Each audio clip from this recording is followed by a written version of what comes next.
हज़रत ख्वाजा मोइनुद्दीन चिश्ती अजमेरी रहमतुल्लाह अलैह हिंदुस्तान का बेताज बादशाह आपदा एक मुरीद सी शेख अली आपदा नाम सी।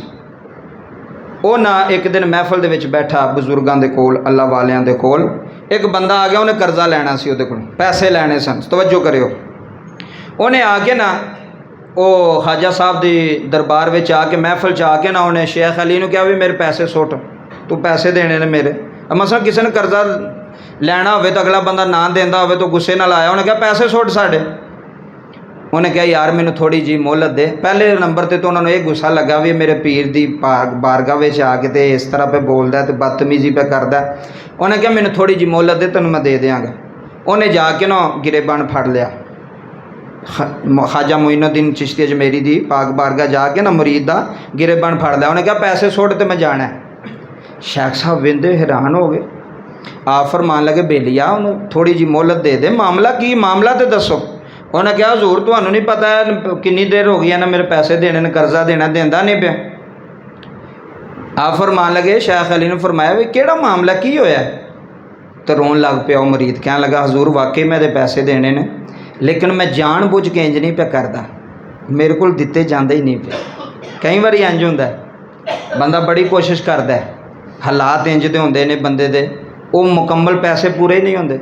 अगला बंदा समझदा हो जान बुझ के ये कोल है नहीं पे देंदा। उन्हें कहा मेरे को दिते ही नहीं जा रहे, मैं हजूर वाकई मजबूर हाँ, जमा ही नहीं हो रहे, कर्जा वाकई मैं देना है। तो फरमान लगे यार कोई गल नहीं, थोड़ी जी मोहलत दे दे। उन्हें कहा नहीं जी इन्हू एक मिनट की मोहलत नहीं देनी, इतने पैसे सुटेगा तो मैं जावांगा। हुण ख्वाजा साहब वेख्या, तुहानूं पता महफल लगी होवे तो हुण शेख अली रहमतुल्लाह अलैह जो बंदियां वाल वेख्या तो बंदियां दे विच कोई आके गिरेबान तो फड़ ले तो बंदे की इज्जत रहिंदी। तो विचों विच मुक गए भी इन्हें मेरी बेइज्जती की, बंदियां दे विच आके मेरे गिरेबान तो फड़िया। एक गल लैदा भी तो कर सकदा सी ना, इन्हें मैनू जलील किया बंदियां दे विच, सिर थले सुट के ना ते रोई जान। हुण सामने मुर्शिद सी, हुण वेखियो निज़ाम कैसा बन लगा। ख्वाजा साहब ने फरमाया तनवाने पे मोहलत दे छड़। उन्हें कहा जी नहीं मोहलत नहीं मिलनी, या तुसी दिओ तो या ये दवे, तुहाडा मुरीद है तुहाडे कोल बहिंदा। आपने फरमाया चादर विछा।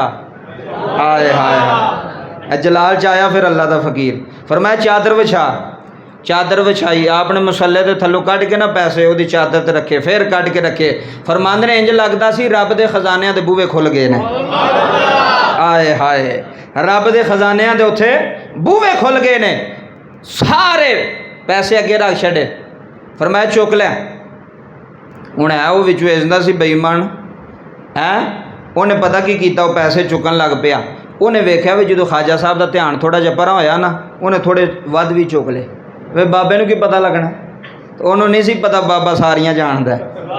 बाबा एवं नहीं मसले ते बैठा है, ये अख बंद भी होवे ते बंदियां नूं वेंदा हुंदा है।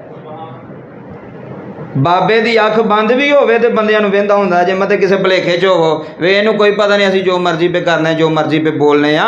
क्यों फरमाया फकीर दी महफिल विच दिल संभाल के बह के, तेरे दिल विच भी जिहड़ा ख्याल आउणा उहनूं पता लग जाना बंदा की सोचदा पे बह के। ਇਹ बड़ियां सिखियां हुई चीज़ां ने, दिल विच भी ख्याल नहीं आना चाहिए, तेरे दिल विच भी है बाबा की चीज़ है जी, कुछ भी नहीं, इंज उंज सोच। फरमाया चुक लै। उन्हें वध पैसे चुक ले। उन्हें कहा बाबे नूं किहड़ा पता लगना, वो तो टुर गया। तो आपने ना उस मरीद नूं फरमाया यार तेरे तो भी अफसोस है, फकीर हो के ते बंदियां दे बूहे ते जाना है। हाय हाय, फकीर हो के ते अल्लाह दी मखलूक नूं मंगना, तेरा तवक्कल ही कोई नहीं। बहुत अफसोस होया तेरे ते। अज तो बाद, अज मैं माफ़ कर देना, अज तो बाद ये हरकत ना करी, तवक्कल अल्लाह ते रखी। किदे ते? ये अल्लाह वालियां दी गल है, तवक्कल अल्लाह ते रखी, अल्लाह देवेगा। बंदियां ते तवक्कल ना रखी, बंदियां ते रखेगा बंदे जलील करनगे, रुसवा करनगे, जिवें तू अज होया। उन्हें कहा हजूर माफ़ कर दो, गलती हो गई। फरमान लगे कोई गल नहीं। हुण दिल विच तो गल सी, तवज्जो करियो, अजे एक महीना नहीं गुजरिया, ही जड़ा सी ना वड्डा ताजर वड्डी जी चादर लई हथ विच रखे ते आ गया आप दी पाक बारगाह च, आके कहन लगा हजूर मेरे को गलती हो गई है। आप फरमान लगे भेलियां ना बजा, सीधी गल कर, की गल है? कहन लगा जी इंज इंज होया ते वो जेड़े मैं पैसे सन ना वो मैं ज़्यादा चुके सन। फरमांदे ने सानू उदों ही पता सी, सानू सानू ख्वाजा मोइनुद्दीन चिश्ती अजमेरी फरमाया सानू पता सी तू ज़्यादा चुके और हजूर गलती हो गई होया की आ कहन लगे भी जिस हाथ नाल वो मैं चुके ना पैसे वो मेरा हाथ काम करना छड़ गया